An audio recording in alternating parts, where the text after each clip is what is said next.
What would a millionaire discover by secretly following his cleaning employee to an abandoned house? The truth his own children would reveal would change his life forever. Rain lashed against the windows of the 35th floor of Sterling City's tallest corporate skyscraper. Richard Vance, his hands trembling, held the financial report that had just changed everything. The numbers didn't lie. Someone had been stealing from his company, and suspicions pointed directly toward the cleaning department. Impossible, he muttered as his eyes scanned every line of the document. For years, he had trusted his cleaning staff blindly, especially Maria, that quiet woman who always worked late when he was still in the office. But the facts were irrefutable.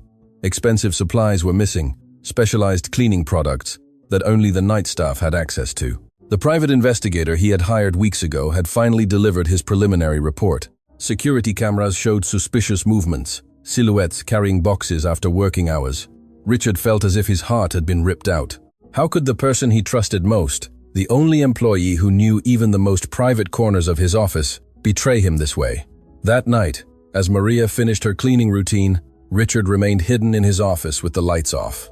Then through the crack in the door, he watched every movement of the woman who had cleaned his space for more than 3 years. Her movements were the same as always, meticulous, respectful, almost reverent with every object she touched. But then something happened that made his blood run cold. Maria headed towards the supply closet with a key she definitely shouldn't have. Richard watched as she took out several industrial cleaning products, specialized disinfectants, and other costly items that she carefully stored in a large bag. His heart broke into 1,000 pieces as his worst fears were confirmed. "I can't believe it," he whispered to himself, feeling the betrayal burn his chest like acid. For years, he had been generous with his employees. He had paid fair wages, offered bonuses on special dates. Why would Maria do something like this? Why would she risk everything for a few cleaning products? When Maria finished and headed toward the elevator, Richard made a decision that would change everything. He wouldn't call the police. He wouldn't confront the woman immediately. He needed to understand why. He needed to know what had led her to become a thief. Silently, Richard followed Maria to the parking lot. From his black Mercedes, he maintained a safe distance as the old city bus pulled away through the city's wet streets. His heart pounded with a mixture of anger and disappointment he had never experienced. This woman had violated his trust in the most despicable way possible. The bus made several stops before Maria descended in a neighborhood Richard had never visited. It was an area where the streets were unpaved, where houses seemed built from mismatched materials, where poverty was palpable on every corner. Richard continued to keep his distance, his Mercedes completely out of place in the surroundings. Maria walked for another 20 minutes, carrying that bag containing the stolen products. Richard followed her on foot, keeping to the shadows, feeling his anger grow with each step. What did she need so much disinfectant for? Did she have a parallel business selling cleaning products? The idea that he had inadvertently been financing a criminal operation turned his stomach. Finally, Maria stopped in front of a structure that left Richard speechless. It wasn't a house, but a derelict structure, with cracked walls, broken windows covered with cardboard, and a roof that had clearly seen better days. The place looked ready to collapse, yet Maria walked toward the main door as if it were her home. What is this place? Richard wondered, feeling confusion gradually replace his anger. This didn't look like a professional thief's hideout. It looked more like a desperate person's refuge. Maria opened the door and disappeared inside. Richard waited a few minutes before cautiously approaching.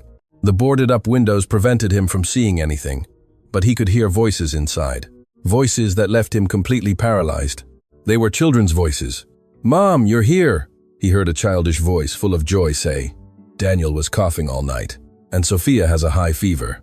Richard felt as if he had been punched in the chest. Children. Maria had children living in that place. His mind slowly began to process a reality he hadn't considered. The cleaning products, the specialized disinfectants. What if she wasn't stealing them to sell? He moved closer to one of the windows that had a small hole in the cardboard covering it. What he saw through that small opening changed everything he thought he knew about Maria Rodriguez. Inside that abandoned house, lit only by candles, were 3 children. A teenager who seemed to be caring for 2 younger ones, one of whom was clearly sick. Maria had taken out the cleaning products and was meticulously disinfecting every surface, every corner of that precarious dwelling. Her movements were the same as Richard had observed in his office. Careful, methodical, full of a love he now completely understood.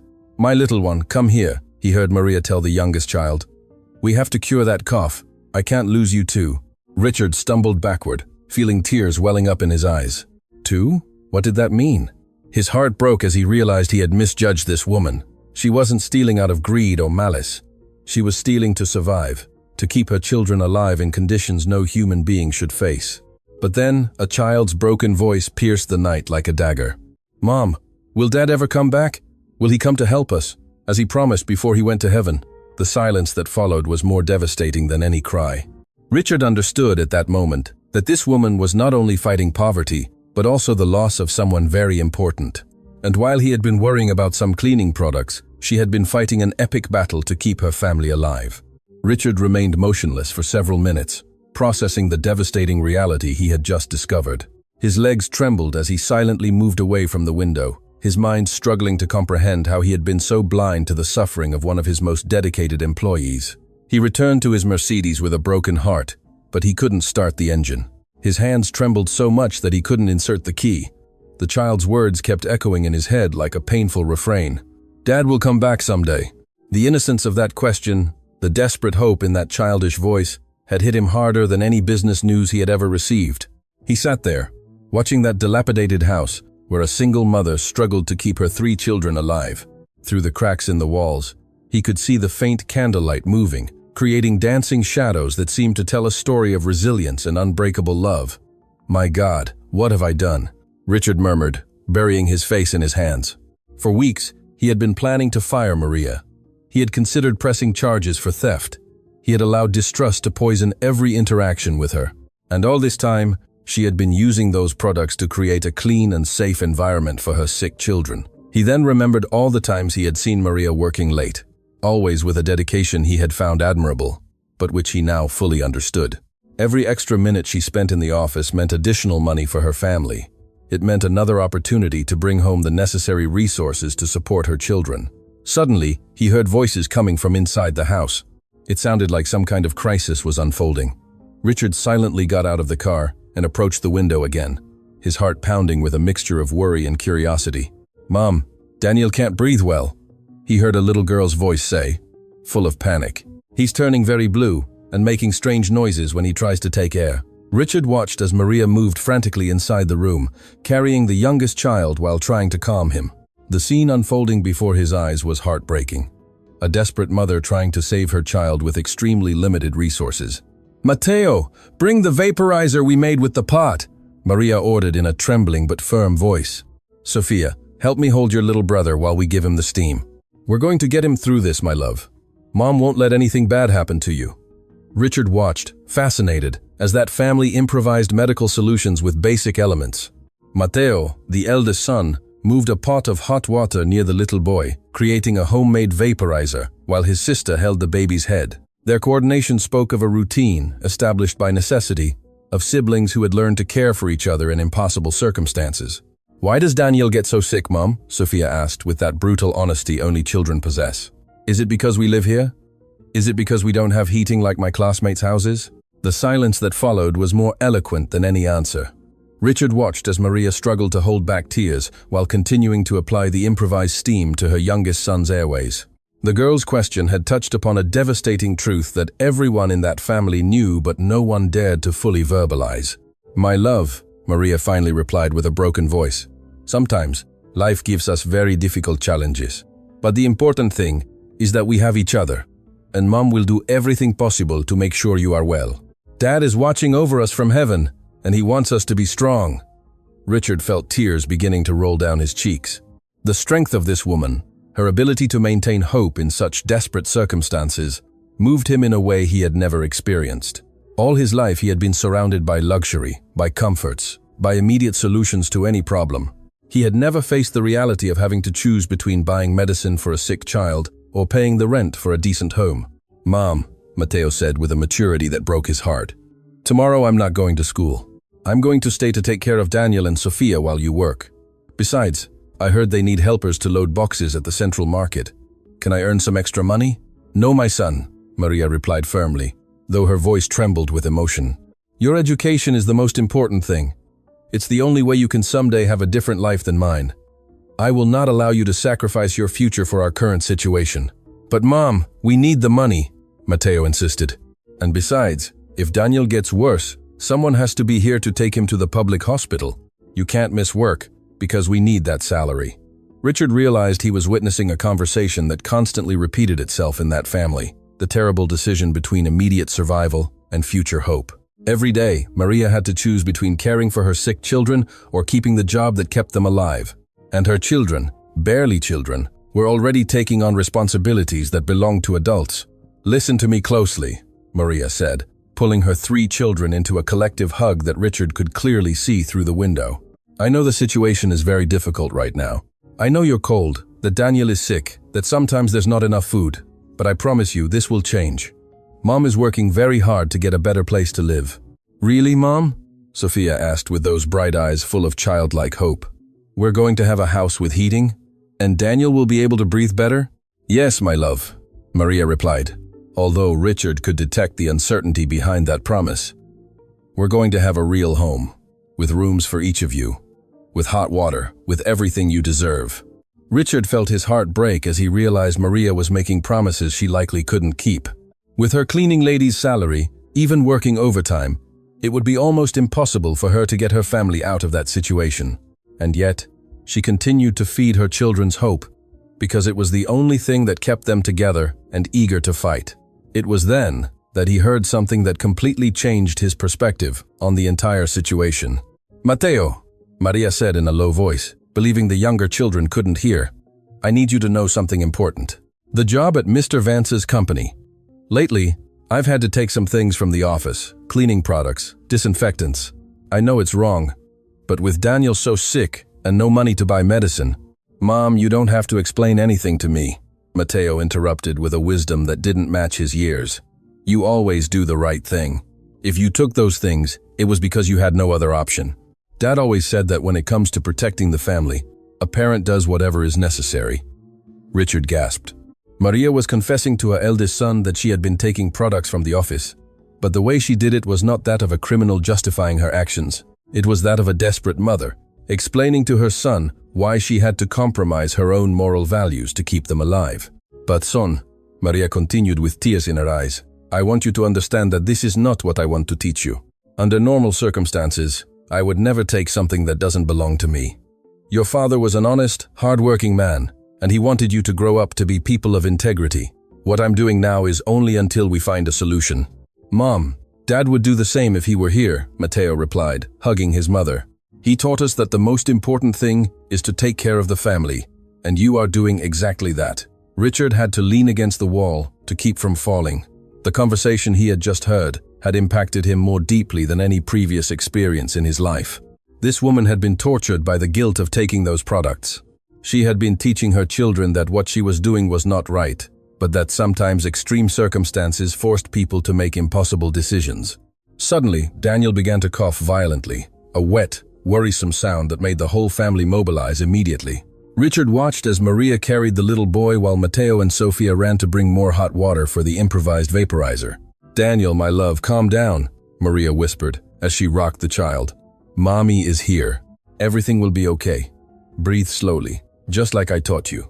But Richard could see that the situation was worsening. The child's lips had a bluish tint that was definitely not normal, and his breathing was becoming increasingly labored. It was evident that he needed urgent professional medical attention. "Mom," Matteo said with growing panic in his voice, "I think we have to take him to the hospital. He's getting worse."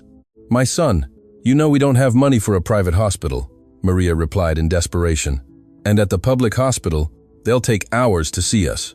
Besides, they'll ask us many questions about where we live, about our situation." Richard realized that Maria was afraid to seek medical help, not only for economic reasons, but also because she feared that the authorities would find out about the conditions in which she was raising her children. The fear that her children would be taken away for negligence or for living in inadequate conditions was paralyzing her just when she most needed to act. "Mom, I don't care what they say," Matteo insisted. "If Daniel suffers because we don't take him to the hospital, I'll never forgive myself, and neither will you." Those words were like a dagger to Richard. A 1-2-year-old boy was facing the real possibility of losing his younger brother due to lack of medical resources. He was watching a family tear itself apart between love, fear, and despair. Maria finally made a decision that demonstrated the true magnitude of her maternal love. "You're right, my son," she said with determination. wrapping Daniel in a worn blanket. "We're going to the public hospital. I don't care what we have to face afterward. The important thing now is to save your little brother." Richard watched them leave the abandoned house in the early morning. A silent procession of figures wrapped in ragged blankets walking in the rain toward a distant bus stop. Maria carried Daniel while Matteo held Sofia's hand. And all moved with that desperate urgency of those who know that every minute counts. It was at that moment that Richard Vance made the most important decision of his life. He couldn't stand there, watching as a passive spectator, while this family fought to survive. He couldn't return to his warm, comfortable mansion, knowing that a few miles away, 3 innocent children were paying the price for circumstances completely beyond their control. He ran to his Mercedes and started the engine. He had to do something. He had to help. But as he drove behind the bus carrying Maria's family to the hospital, a question tormented him. How had he lived 45 years without realizing that this type of suffering existed so close to him? And more importantly, what kind of man had he become if he had been capable of judging a desperate mother without first trying to understand her story? Street Jude's public hospital seemed a labyrinth of hopelessness under the intermittently flickering fluorescent lights. Richard arrived just minutes after Maria's family, parking his Mercedes in an area where it definitely stood out among the dilapidated vehicles and ambulances constantly coming and going. From the main entrance, he could see Maria running toward the emergency counter with Daniel in her arms, while Matteo and Sofia followed closely. The little boy had worsened during the bus ride. His breathing had become so labored that even from a distance, Richard could see him struggling for every gasp of air. "Please, my son can't breathe," he heard Maria scream to the on-duty nurse, a middle-aged woman who seemed to have seen too much suffering to be surprised by anything. "He's been getting worse all night, and now he's turning blue. Please, you have to help him." The nurse, whose badge identified her as Nurse Peterson, looked at the child with a professional but compassionate expression. However, her next words were like daggers to anyone who heard them. "Ma'am, I see that your son indeed needs immediate attention," Nurse Peterson said as she quickly checked Daniel's vital signs. "But I need you to complete these forms first. Personal information, address, medical insurance, payment method." "Forms?" Maria interrupted with evident desperation in her voice. "My son is unwell, and you're asking me for forms? Please, attend to him first, and then we'll complete all the paperwork you want." "I understand your concern, ma'am, but these are mandatory procedures," the nurse replied, with that institutional coldness that characterizes overloaded healthcare systems. "Without complete documentation, we cannot process his admission into the system." Richard observed the scene from a safe distance, feeling indignation rise in his chest. He was witnessing how bureaucracy could turn into a tragedy for those without resources. While Daniel struggled to breathe, the system demanded that his mother prioritize paperwork over her son's life. "Mom, give her the papers she wants," Matteo whispered, trying to be the responsible older brother that circumstances had forced him to become. "I can watch Sofia while you fill all that out." But when Maria began to complete the forms, the cruel reality of her situation became evident. She froze at the address field. What could she write? Abandoned house, with no number in the slum. Wouldn't that raise suspicions about her ability to care for her children? "Mom, I need a valid address," Nurse Peterson insisted, noticing Maria's hesitation. "It's required information for the medical record." "It's just that we are in the process of moving," Maria lied, her hands trembling as she held the pen. "We are temporarily staying with some relatives." "And the relatives' address then?" Nurse Peterson interrupted with growing impatience. There was a line of people waiting behind Maria, and it was evident that work pressure was affecting her patience. Richard watched as Maria slowly crumbled. She was a proud woman who had worked all her life, who had maintained her dignity even in the most adverse circumstances. But now, with her critically ill son in her arms, she was forced to lie and humiliate herself before a system that seemed designed to expel the most vulnerable. It was then that Daniel suffered a sudden crisis. "My baby! Something is happening to my baby!" Maria cried as the little boy, Daniel, abruptly worsened, and the entire room was paralyzed. The convulsions were terrifying to witness. Daniel's tiny body convulsed violently while his little eyes turned completely white. Nurse Peterson finally reacted with the urgency the situation deserved from the beginning. "Code blue in emergencies. I need a doctor here immediately," she shouted as she took Daniel from Maria's arms and ran toward the treatment rooms. "Don't take my son," Maria sobbed, trying to follow the nurse. "Please, let me be with him. He's just a baby. He's scared." "Ma'am, you need to stay here while we stabilize the child," a security guard told her, blocking her path with that impersonal authority characteristic of those who enforce regulations without considering the human pain they cause. Family members cannot enter the treatment area during medical emergencies. Richard witnessed Maria emotionally collapse. This strong woman, who had faced poverty, widowhood, and the responsibility of raising 3 children alone, finally broke down. She slumped into one of the plastic chairs in the waiting room, crying with an intensity that broke the heart of anyone who heard her. "Mom, don't cry," Sophia told her with that innocent wisdom of children who have seen too much suffering. "Daniel is very strong. Remember, Dad always said our family has warrior blood. Daniel will be fine because he has your strength." The words of the 8-year-old girl revealed something fundamental about this family. They had lost their patriarch, but his legacy of strength lived on in each of its members. The father of these children had clearly been an important figure who had taught them values of resilience and family unity. "How did Dad die, Mom?" Matteo asked with a broken voice, taking advantage of this vulnerable moment to ask a question he had evidently been repressing for a long time. "You've never told us exactly what happened." Richard moved a little closer, undetected, because he sensed he was about to hear a fundamental truth to understand this family's situation. Maria took a deep breath before responding, wiping away tears with the back of her hand. "Your father was a welder in construction," she began with a trembling voice. "He worked on very tall buildings, making those metal structures that hold everything up. One day, the company he worked for decided to save money on safety measures. There weren't enough harnesses. The platforms were in poor condition. He fell?" Sophia asked, with that brutal directness only children can express. "Yes, my love," Maria confirmed, hugging her 2 eldest children. "He fell from the 20th floor because the company didn't want to invest in adequate safety equipment. And when we tried to get them to help us, when we asked for compensation to be able to move forward, they told us it had been his fault for not being careful." Richard felt his blood run cold. This family had not only lost its main provider, but had been victims of corporate negligence. A company had prioritized profits over human life, and when the consequences of that decision proved fatal, they had blamed the victim. "That's why we couldn't stay in our old house?" Matteo asked, connecting the dots with that precocious intelligence developed by children who grow up in adversity. "Exactly, my son," Maria replied. "Without Dad's salary, we couldn't pay the rent. The landlord kicked us out after 2 months of arrears. We lost everything: the furniture, family photos, even the toys Dad had bought for Christmas." The image forming in Richard's mind was devastating. This family had had a normal life, a home, stability. Everything had collapsed due to corporate greed and a lack of social responsibility. Maria had gone from being the wife of a respected worker to becoming a single mother struggling to keep her children alive in an abandoned house. "But Mom," Sophia said, with that unbreakable hope of childhood, "you always say that Dad is watching over us from heaven. Do you think he's helping Daniel right now?" "Of course, my love," Maria replied, finding strength in the faith that had kept her family together. "Dad would never abandon us.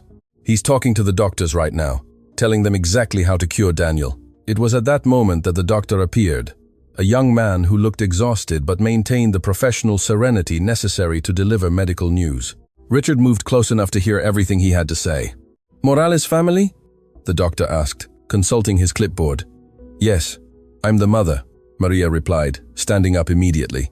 "How is my son? Will he be okay?"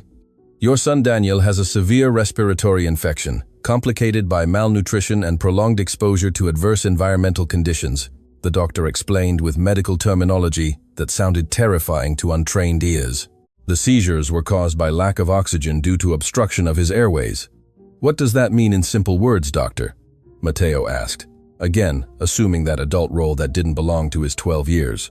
"It means your little brother is very sick because he has been breathing polluted air and has not received adequate nutrition to keep his immune system strong," the doctor explained, showing an empathy that contrasted with the bureaucratic coldness of other hospital employees. "He needs immediate hospitalization, intravenous antibiotic treatment, and intensive care for at least a week." The silence that followed was more eloquent than any cry. Richard watched as Maria slowly processed the implications of those words. Hospitalization meant expenses she could never cover. Intensive treatment meant she would have to miss work, losing the only income that kept her family alive. "Doctor," Maria said with a trembling voice, "how much will all that cost?" "Ma'am, right now the important thing is to save your son's life," the doctor replied, skillfully evading the financial question. The economic aspects can be discussed later with the billing department. But Maria had lived enough poverty to understand that discussing later meant accumulating an impossible debt to pay. It meant that for years she would be paying medical bills that would keep her in absolute misery. "Is there any less expensive alternative?" she asked, with the desperation of a mother drowning in a sea of impossibilities. "Something I can do at home? I know how to care for sick children. I've been doing it for months." "Miss Rodriguez," the doctor said with firmness but understanding, "your son needs medical equipment that we only have here at the hospital. If you try to treat him at home, there's a very high probability that he won't survive. Are you willing to take that risk?" The question hung in the air like an emotional guillotine. Richard watched as Maria struggled internally between unconditional love for her son and the crushing reality of her economic situation. It was the cruelest decision any mother could face. Go into lifelong debt to save her son, or risk losing him due to lack of resources. It was then that Richard Vance made the decision that would change not only the lives of the Rodriguez family, but also his own existence.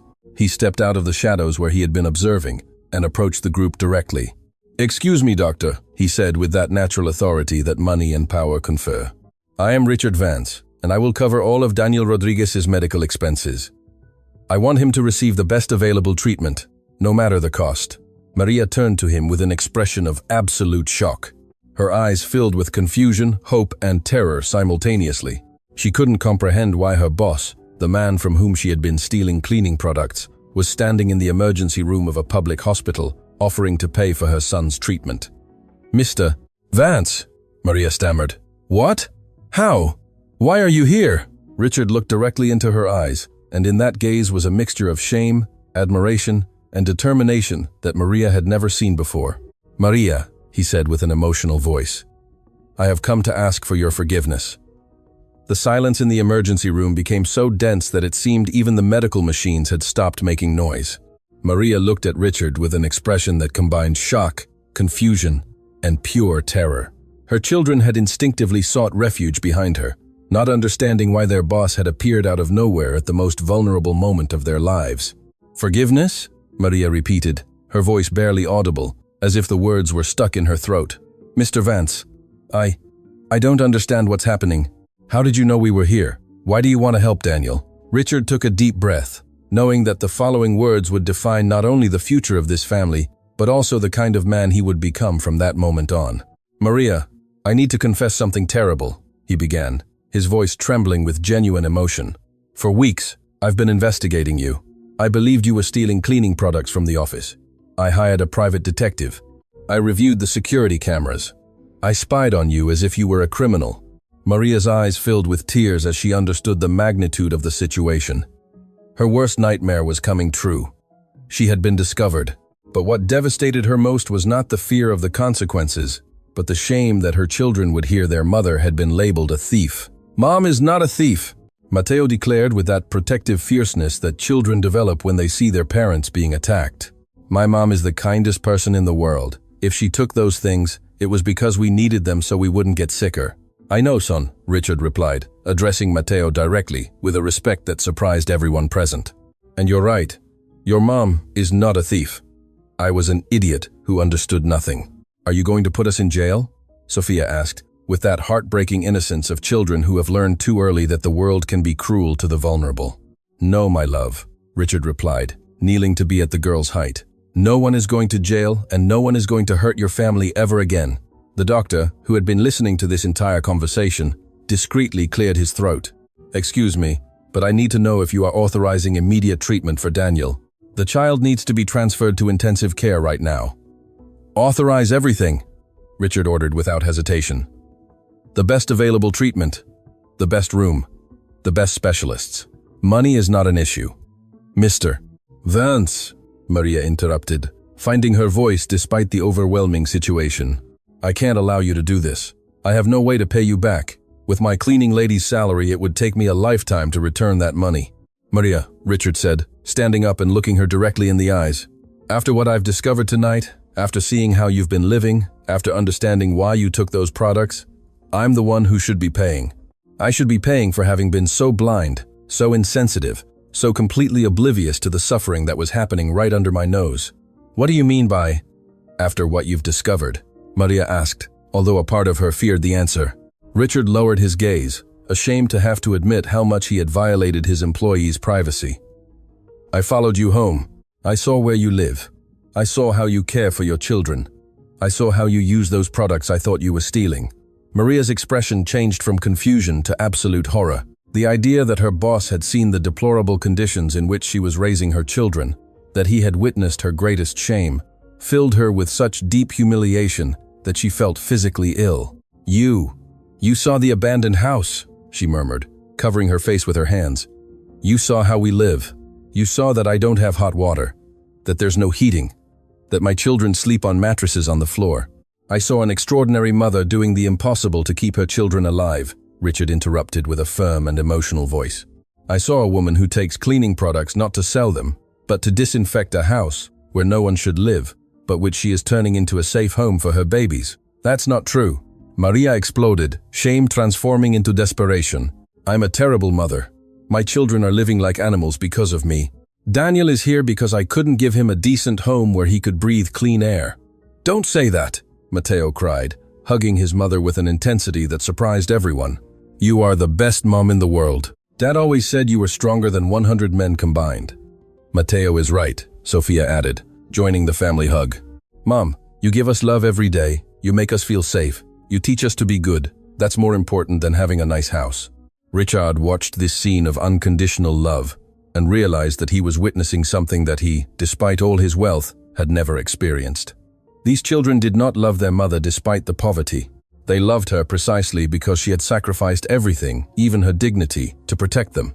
Maria, Richard said, with an emotion he had never allowed others to see. Do you know what moment impacted me the most from everything I saw last night? Maria looked up, unable to imagine what aspect of her misery had been most memorable for her boss.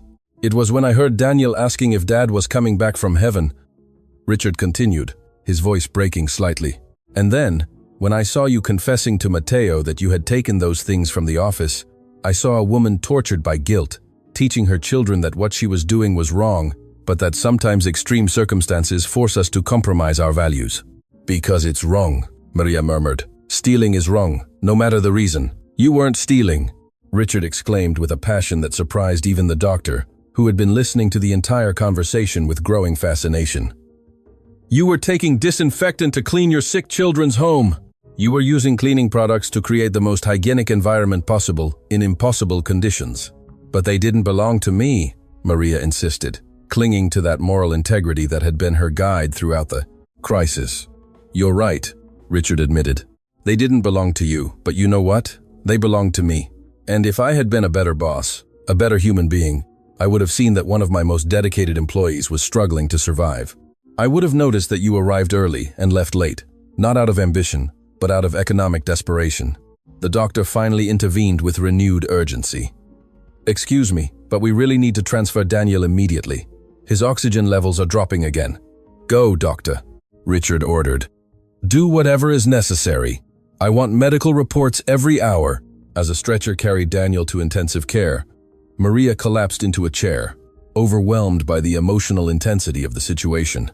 Her two eldest children huddled beside her, forming that unbreakable family unit that had been their strength during the most difficult months. Mr. Vance, Maria said, after several minutes of silence, there's something you need to know.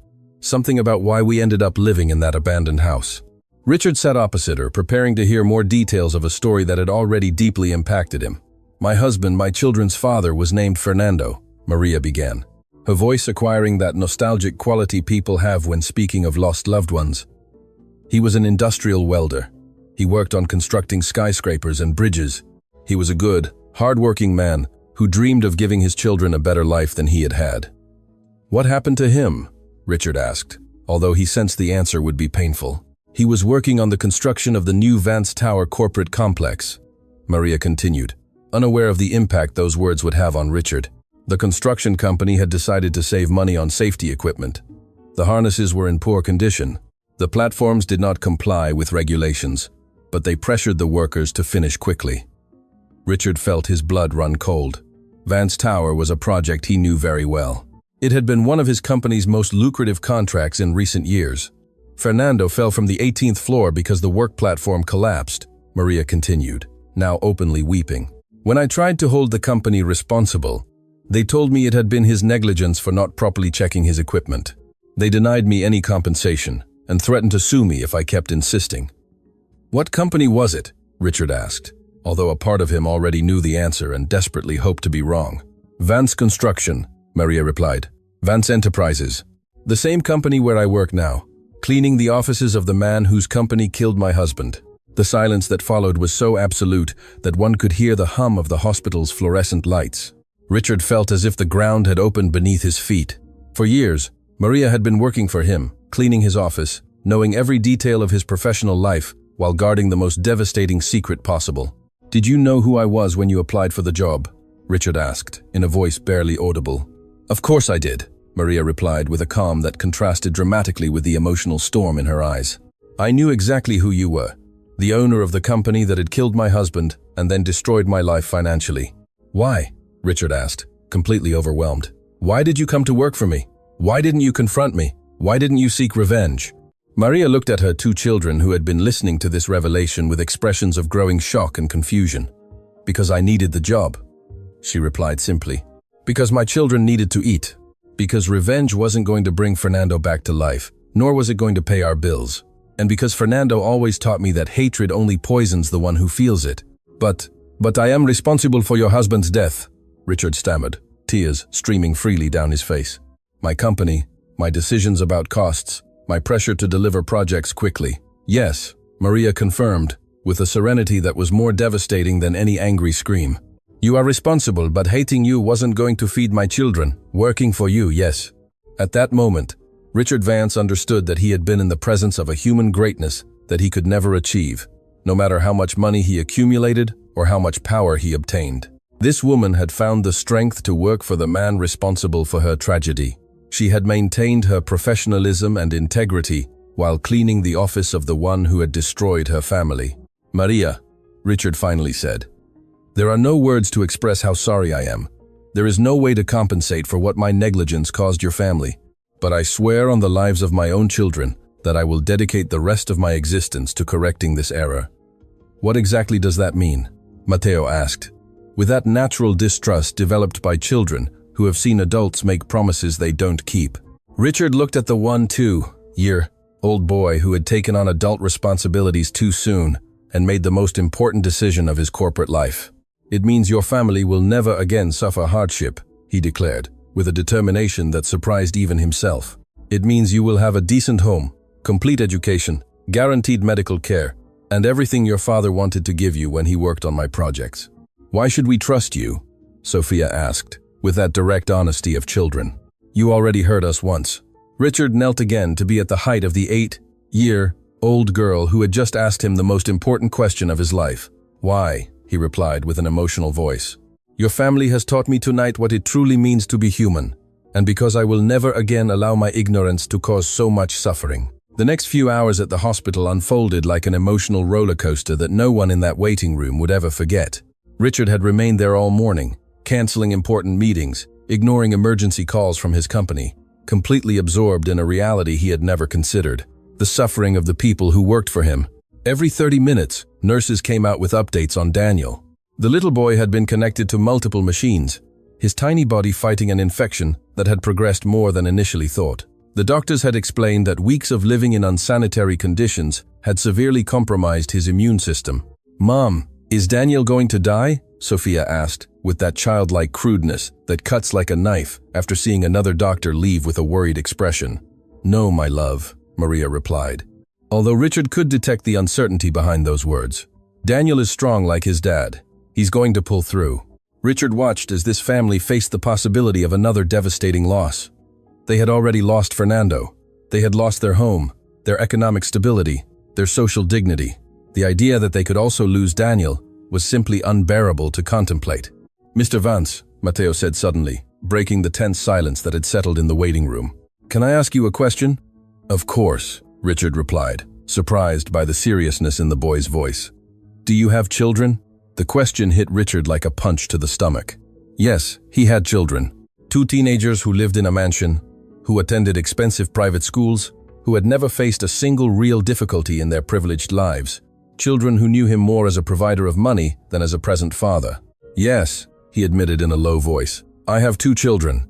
Ethan is 16 and Chloe is 14. Do they know where you are now? Matteo continued with that emotional intelligence developed by children who have seen too much.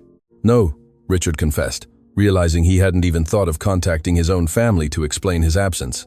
They probably think I'm in a business meeting or traveling for work. As always. As always?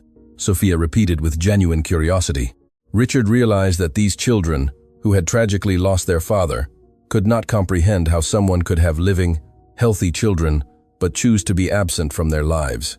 For them, who valued every family moment as a treasure, the idea of a father who prioritized work over family was completely incomprehensible. My children are used to Dad not being home, Richard explained, feeling growing shame as he verbalized this reality. I've always thought my responsibility was to earn money to give them everything they needed. Big houses, expensive cars, vacations in Europe. But do you hug them? Sophia asked with that simplicity that goes straight to the heart of important things. Do I hug them? Richard repeated, as if the question were in a foreign language. Yes, the girl insisted. We hug Mom every day, many times a day, especially when she's sad or worried. Do you hug your children when they're sad? Richard remained silent for long minutes, processing a question that revealed a fundamental void in his family life. He couldn't remember the last time he had hugged Ethan or Chloe. Their interactions were limited to questions about school grades, money transfers for expenses, and superficial conversations during scarce family dinners. I don't think I hugged them enough, he finally admitted, his voice breaking slightly. Dad hugged us every day, Matteo shared with a nostalgic smile that momentarily illuminated his tired face. When he came home from work, before anything else happened, he hugged us. He said his children's hugs were what gave him strength to work so hard. And on weekends, Sophia added, joining the family memories. Dad would invent games with us. He would turn the house into a castle or a spaceship or a jungle. We didn't need expensive toys because Dad made everything fun.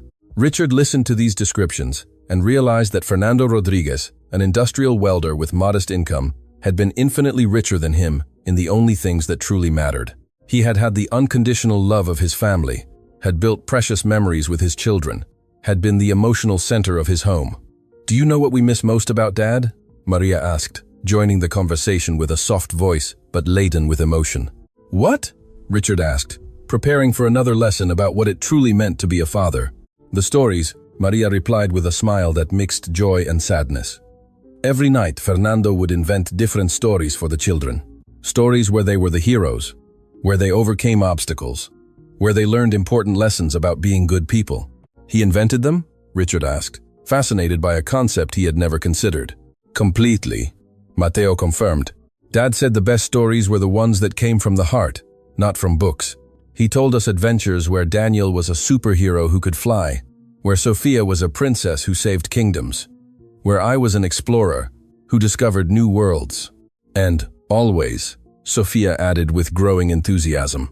At the end of each story, Dad told us that in real life, we were even more special than in the tales because we were his real children. Richard felt tears beginning to well up again.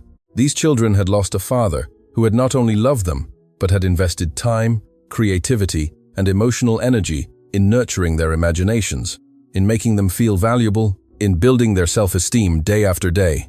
Have your children ever asked you to tell them stories? Maria asked with genuine curiosity. No, Richard admitted. They've always had TVs in their rooms, video games, computers. I never thought they might want something as simple as their dad telling them a story. Perhaps, Matteo suggested with wisdom far beyond his age. They don't know they can ask you. Maybe they're waiting for you to offer. At that precise moment, the head of intensive care doctor appeared in the waiting room. His expression was serious, but not devastating, which immediately captured the attention of everyone present. Morales family, he announced, consulting his clipboard. I have news about Daniel. Maria stood up so quickly that she almost lost her balance. Her hands trembled as she prepared to hear news that could change everything. How is my baby, doctor? She asked, with a trembling voice. Daniel has responded very well to antibiotic treatment, the doctor explained with a reassuring smile. His breathing has stabilized considerably, and oxygen levels in his blood are returning to normal parameters. The relief that swept over the family was so palpable that Richard could feel it physically. Maria collapsed back into her chair, this time out of pure gratitude, while Mateo and Sofia hugged each other, crying with joy. "Does that mean he's going to be okay?" Sofia asked, needing absolute confirmation. "It means we have overcome the immediate crisis," the doctor continued. "However, Daniel will need to remain hospitalized for at least another week to ensure the infection is completely eliminated, and after discharge, he will require special care at home." "What kind of special care?" Maria asked, although Richard suspected she already intuited where the conversation was heading. "Daniel needs to live in an environment completely free of humidity, mold, and air pollution," the doctor explained, with that professional seriousness indicating there was no room for negotiation. "His lungs have been severely affected by prolonged exposure to inadequate environmental conditions. A relapse could be serious."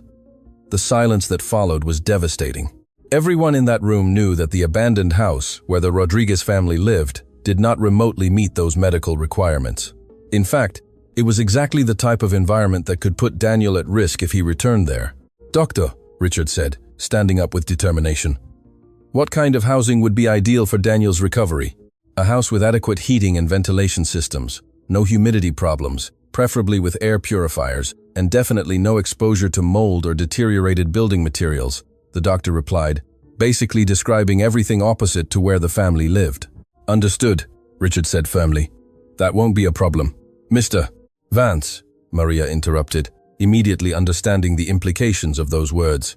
"I cannot allow you to do more than you already have. The hospital, the medications, it's already too much." "Maria," Richard replied, looking her directly in the eyes, "your son almost perished because my corporate negligence killed his father and forced you to live in conditions no human being should face. It's not charity I'm offering, it's justice. But a house like the one the doctor describes must cost a fortune." Maria protested. "I can't accept something like that from you." "Why not?" Sofia asked, with that simple logic of children. "If the mister has money and we need a house so Daniel doesn't get sick, why can't he help us?" "Why, my love?" Maria explained patiently. "When someone gives you something very big, they might later ask for things in return that you may not be able to give." Richard felt those words hit him like a slap. Maria was right to distrust. In his business world, all favors came with conditions. All help had hidden costs. All generosity was disguised as investment. "Maria," Richard said, with an emotion he had never allowed others to see in professional contexts, "the only thing I want in return is the opportunity to be a better man than I have been until now. The opportunity to honor Fernando's memory by doing for his children what he would have done if I hadn't been so irresponsible with workplace safety." "Really?" Mateo asked, scrutinizing Richard's face with the children's ability to detect sincerity or falsehood in adults. "Really," Richard confirmed. "And I also want to ask you a favor." "What favor?" Sofia asked, with curiosity. "I want you to teach me how to be the kind of father Fernando was," Richard said, his voice breaking with emotion. "I want to learn how to tell stories to my children, to hug them when they're sad, to make them feel more important than any business meeting." "Seriously?" Maria asked, surprised by a request she could never have anticipated. "Seriously," Richard confirmed. "You have lost the best father in the world, but your memories of him can help me become a better father to my own children. That would be the best payment you could give me." For the first time since this long night of revelations had begun, Maria smiled with genuine hope.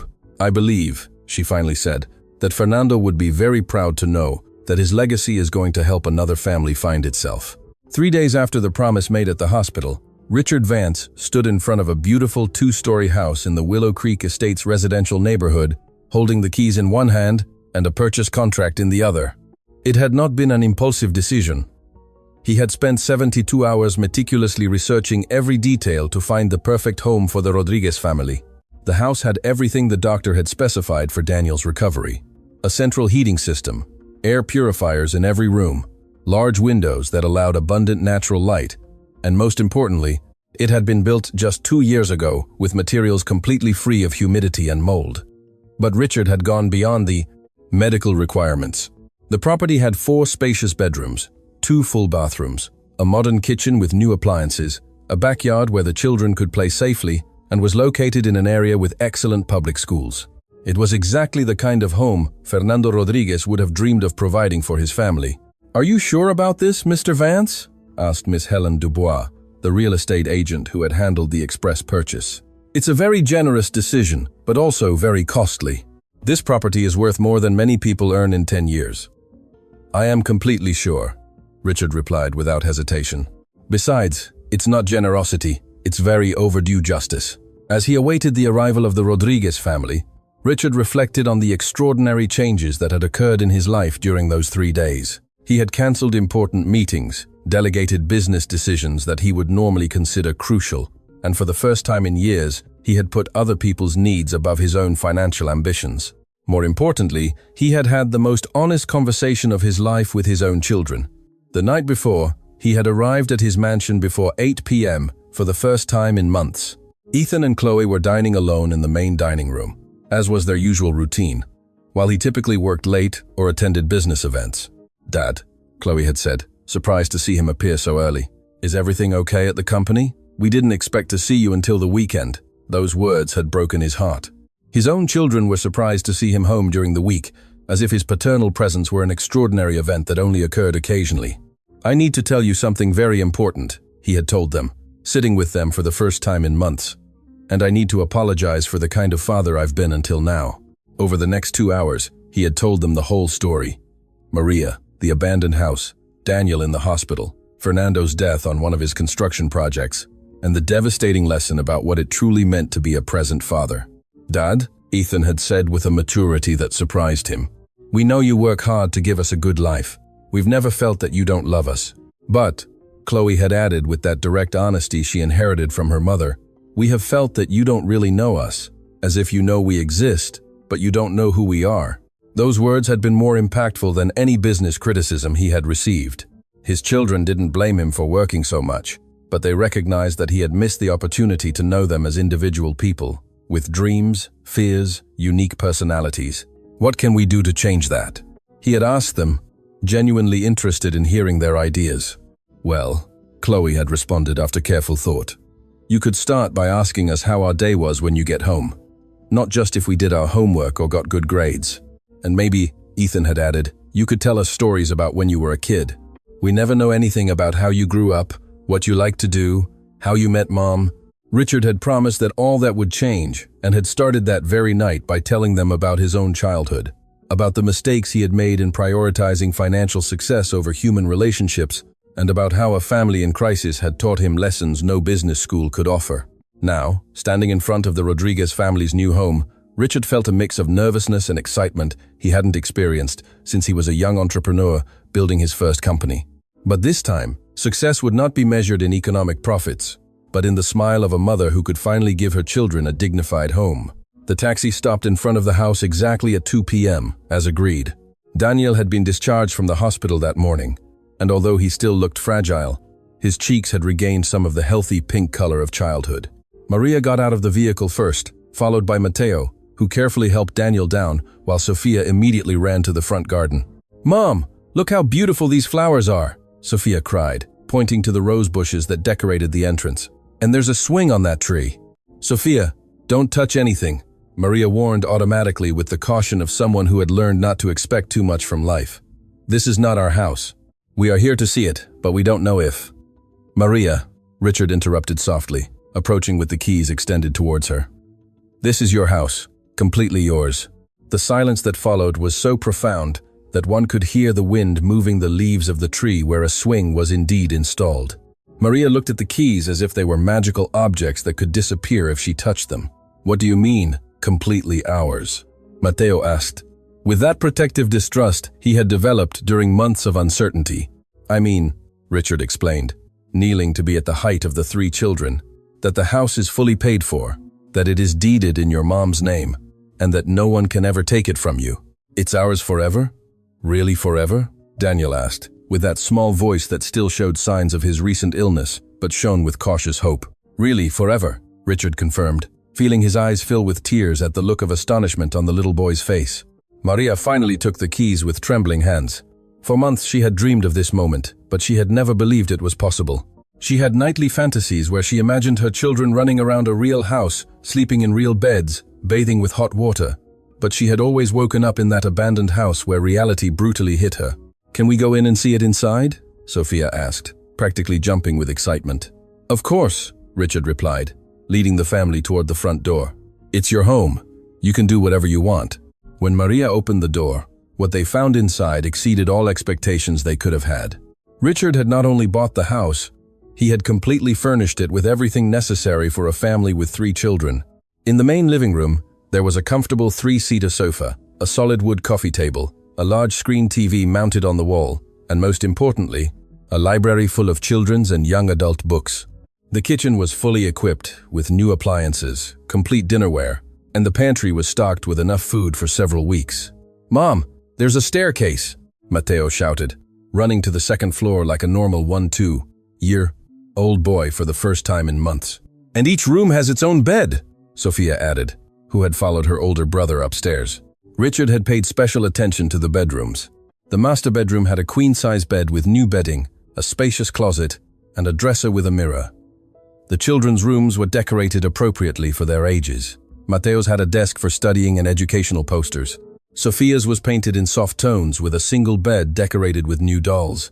And Daniel's had a convertible crib that could transform into a big boy's bed, along with a special humidifier recommended by doctors.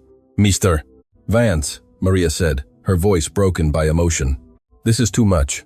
It's more than I ever dreamed of giving my children. I don't know how we will ever repay you." "Maria," Richard replied, sitting next to her on the new sofa. "Do you remember what you told me at the hospital about why you decided to work for me instead of seeking revenge?" "Because revenge wasn't going to feed my children," Maria repeated, recalling her own words. "Exactly," Richard continued. "Well, this house is not revenge for what my company did to Fernando. This house is my way of honoring his memory, ensuring that his children have the opportunities he wanted to give them." "Mom, come see my room," Daniel shouted from upstairs, his voice filled with a joy they hadn't heard in months. When they went up to the second floor, they found the 3 children exploring their new rooms with expressions of pure amazement. Daniel had discovered that his bed had side rails to prevent falls, but that they could also be removed when he was older. Sofia was hugging a new doll she had found on her bed. Matteo was looking through the books on his desk, books appropriate for his age and educational level. "Can I really keep all these books?" Matteo asked, holding a natural science encyclopedia. "They're yours," Richard confirmed. "And there are more books downstairs in the family library. I thought maybe you'd like to read stories to your siblings like your dad used to do." Matteo's eyes filled with tears. For months, he had taken on adult responsibilities out of necessity, but now he was being offered the opportunity to be an older brother in normal circumstances, to care for Daniel and Sofia out of love, instead of desperation. "Mr. Vance," Matteo said, with a seriousness that was moving, "can I ask you something?" "Of course. Do your children know what you are doing for us?" The question surprised Richard, because it revealed that Matteo had been thinking not only about his own family, but about how these actions could affect other people. "Yes," Richard replied. "I told them your entire story, and they know that you have taught me very important lessons about what it means to be a family." "What kind of lessons?" Sofia asked, joining the conversation with that natural curiosity of children. "They taught me that hugging children is more important than buying them expensive things," Richard explained. "They taught me that telling stories at home is more valuable than working late. They taught me that knowing my children's dreams is more important than making more money." "Are you going to start hugging your children more?" Daniel asked, with that direct innocence that only young children possess. "I already started," Richard confirmed, with a genuine smile. "Last night I hugged Ethan and Chloe for the first time in months. And do you know what I discovered?" "What?" the 3 children asked in unison.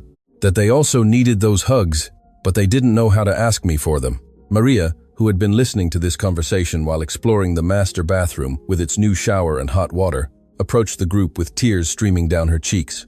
"Mr.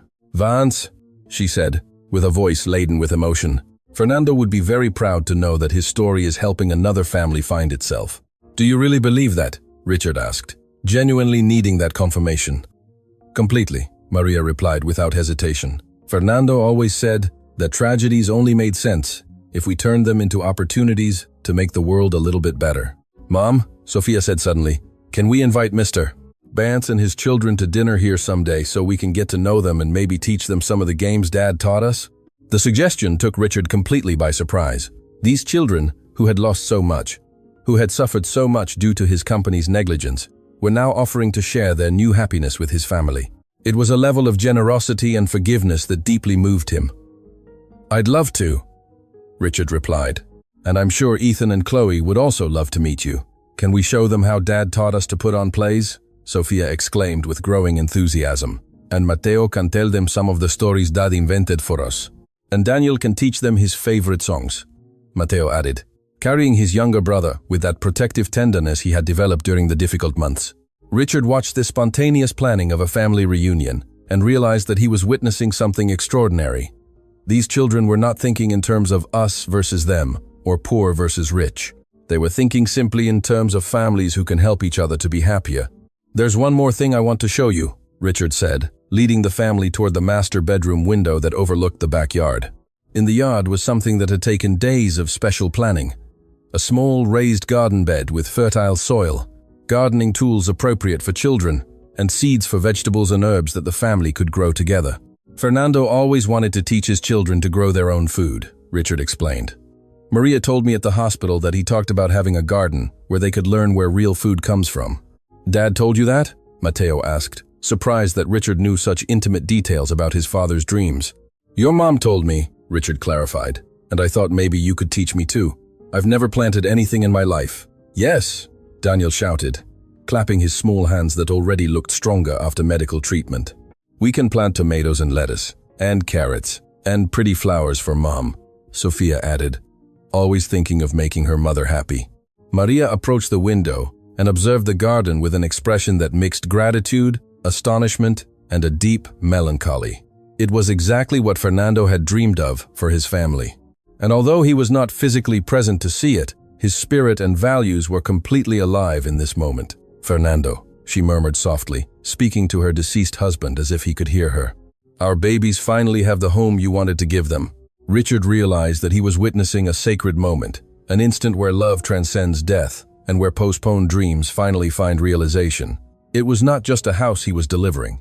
It was the materialization of the hopes of a father who had died too soon, but whose legacy would continue to live on in his children. Maria, Richard said, finally, there's one condition for this house.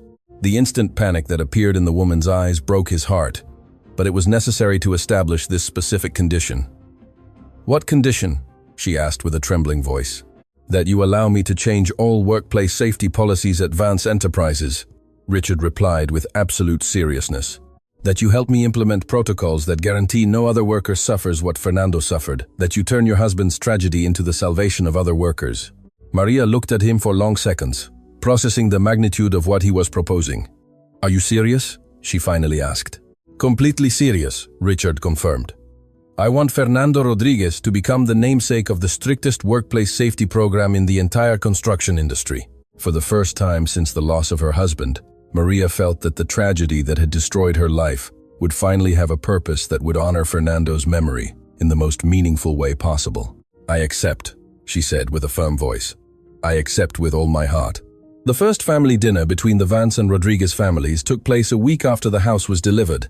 Richard arrived at 6 p.m. with Ethan and Chloe, bringing flowers for Maria and educational toys for the 3 children. His children had been nervous all day, not knowing what to expect from this family that had so profoundly transformed their father. The house that was once an impossible dream now overflowed with life and human warmth. The aroma of homemade food mixed with the sound of children's laughter, creating that atmosphere of a true home that no mansion could replicate. Daniel had improved remarkably. His cheeks had a healthy color, and his breathing was clear and strong. Dad, Chloe whispered as they walked toward the front door. Are you nervous? A little, Richard admitted honestly. But it's a good nervousness, like when you're about to experience something special. Maria opened the door with a radiant smile that contrasted dramatically with the desperate woman Richard had seen in the hospital weeks ago. She wore a simple but clean dress, and there was something in her posture that spoke of recovered dignity. Welcome to our home, she said with a genuine warmth that immediately put Ethan and Chloe at ease. The first few minutes were inevitably awkward. Ethan and Chloe, accustomed to formal dinners served by domestic staff, found themselves in a kitchen where the family itself prepared the food and where everyone was expected to participate in setting the table. Do you need help with anything? Ethan asked, not knowing exactly how to offer assistance in an environment so different from his usual experience. Of course, Matteo replied enthusiastically. Can you help me take the plates to the table? In our family, everyone helps with everything. Chloe watched fascinated as Sofia helped Daniel wash his hands before eating, as Matteo checked that everything was ready. as Maria coordinated activities with an efficiency born of love rather than rigidity. It was a completely new kind of family dynamic for her. The dinner consisted of simple dishes, but prepared with care: stewed chicken, rice, beans, fresh salad from the garden they had started to cultivate, and homemade tortillas. There was nothing luxurious, but every bite had a flavor that spoke of time invested, of attention paid, of food prepared as an act of love. In our family, Maria explained as she served the dishes, we have a tradition for dinners. Each person shares something good that happened to them during the day and something they are grateful for. Something good and something they are grateful for? Chloe repeated as if it were a completely foreign concept. Yes, Daniel confirmed, with that contagious joy of young children. I always start, because I'm the youngest. Something good that happened to me today was that I could run in the garden without getting tired, and I'm grateful because my chest doesn't hurt when I breathe anymore. The simplicity and depth of those words impacted Ethan and Chloe. This 5-year-old boy, who had been on the verge of a very serious condition weeks ago, found joy in being able to breathe normally and run without pain. Their own daily worries about grades, video games, and social plans seemed trivial in comparison.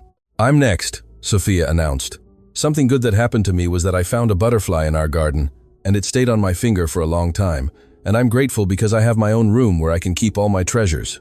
What kind of treasures? Chloe asked, with genuine curiosity. Pretty stones I find in the garden, leaves with interesting shapes, drawings I make for Mom, Sophia explained seriously. Dad always said the most valuable treasures don't cost money. Matteo continued. Something good that happened to me was that I completely understood my math homework without help, and I'm grateful because I can study at my own desk without distracting noises. Maria smiled with maternal pride before speaking. Something good that happened to me today was seeing Daniel playing happily in the garden, and I'm grateful because my children have a safe home where they can grow and dream. Everyone turned to Richard, Ethan, and Chloe. It was their turn to participate in this family tradition, but none of them had ever reflected on their day in such an intentional way. We've never done this before, Richard admitted with honesty, but I want to try. Something good that happened to me today was seeing Daniel smile when he ran to the door to greet us. And I'm grateful because you are teaching me how to be a better father. Ethan hesitated before speaking. Something good. I think something good that happened to me was meeting Matteo and realizing that there are people my age who are much more mature and responsible than I am. And I'm grateful because Dad is learning to spend more time with us. Chloe was last. Something good that happened to me was seeing how Sophia takes care of Daniel. It made me think about how I can be a better big sister. And I'm grateful because this family is showing me what it really means to love each other. The silence that followed was full of warmth and connection. It was evident that something fundamental had begun to change in the dynamics of both families. Now, Matteo announced with enthusiasm, "It's story time!" For the next hour, the Rodriguez children shared the stories Fernando used to tell them, but with a special twist. They invited Ethan and Chloe to be characters in the adventures. Sophia invented a story where Chloe was a princess scientist who saved kingdoms with her experiments. Matteo created an adventure where Ethan was an explorer who discovered lost civilizations. Daniel, with the help of his siblings, told a story where everyone was a superhero who worked together to make the world better. Richard observed this interaction and realized that his children were experiencing something they had never had. The pure joy of shared imagination, of creating fantastic worlds with other children, of being valued not for what they possessed, but for who they were as people. "Dad," Chloe asked when the stories ended, "could we do this at home too? The dinners with gratitude and the stories." "I'd love to," Richard replied, feeling more connected to his children than he had been in years. As the night progressed, the conversation grew deeper. Maria told Ethan and Chloe about Fernando, not as a tragic figure, but as a loving father who had filled their lives with joy and valuable lessons. "What do you miss most about him?" Ethan asked with genuine curiosity. "His laugh," Daniel replied immediately. "Dad laughed very loudly when we played, and the whole house was filled with happiness." "His bear hugs," Sophia added. "He hugged us so tight that we felt nothing bad could happen to us while we were in his arms." "His advice," Matteo said with the seriousness of someone who had had to grow up too fast. "He always knew exactly what to tell us when we had problems or when we were confused. But do you know what's the most incredible thing?" Maria added with a smile full of love. "All those things we miss about Dad are still alive in you. Daniel has his cheerful laugh. Sophia gives hugs that heal the heart. And Mateo has that special wisdom to help others. Really? Daniel asked, with shining eyes. Completely real, his mother confirmed. Dad lives through you every day. This conversation had a profound impact on Ethan and Chloe. They realized that they had been taking their father's presence for granted, without appreciating the opportunities to create meaningful memories and connections while it was still possible. Dad, Ethan said later that night on the way home, we could start doing things together on weekends, not expensive things, but things like Mateo's dad used to do with them. What kind of things do you have in mind? Richard asked, excited by this initiative from his son. Maybe we could learn to cook together, Chloe suggested. Or do projects in the garden, or just sit and talk without TV or phones. That sounds perfect, Richard replied, feeling his heart fill with a happiness that no business success had been able to provide him.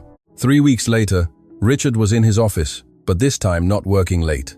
It was Friday afternoon, and he had established a new personal policy.